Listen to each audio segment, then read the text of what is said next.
Gusto mo ba magbiyaya abroad o kaya naman ay makapunta sa iba't ibang bansa na sobrang ginaw?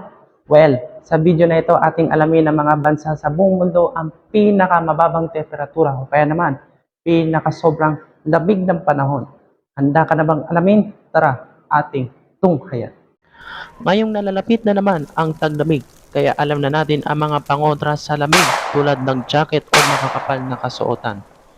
Ating tunghayan ang 10 mga bansa sa buong mundo ang pinakamalamig na lagay ng panahon o mababang temperatura o top 10 coldest countries in the world as of 2023. Pang-10 sa listahan ang bansang Norway na kung saan nakapagtala ng negative 51.2 degrees Celsius ang lagay ng temperatura doon. Pang-9 o top 9 ang bansang Finland na kung saan nakapagtala ng negative 51.5 degrees Celsius ang temperatura doon. Pang-8 ang bansang Sweden na kung saan nakapagtala ng negative 53.0 degrees Celsius ang temperatura doon.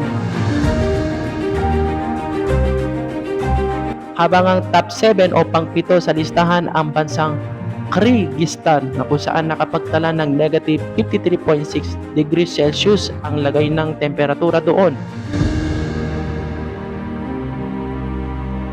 Top 6 naman sa listahan ang bansang Mongolia na kung saan nakapagtala ng negative 55.3 degrees Celsius ang temperatura doon sa bansa.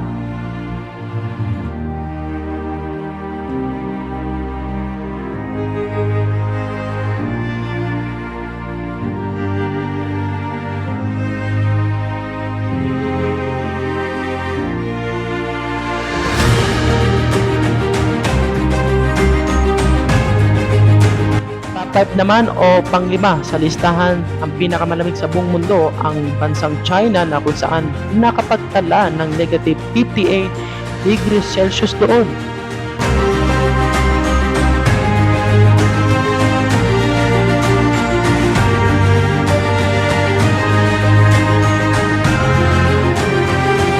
Top 4 o pang-4 sa listahan ang pinakamalamig sa buong mundo ang bansang USA o United States of America na kung saan nakapagtala ng negative 62.2 degrees Celsius.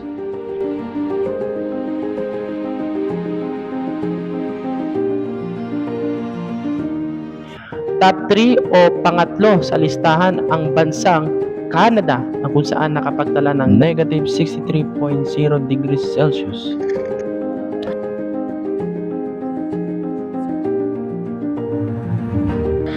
Top 2 naman sa listahan o pangalawa ang Greenland na kung saan nakapagtala ng negative 66.1 degrees Celsius.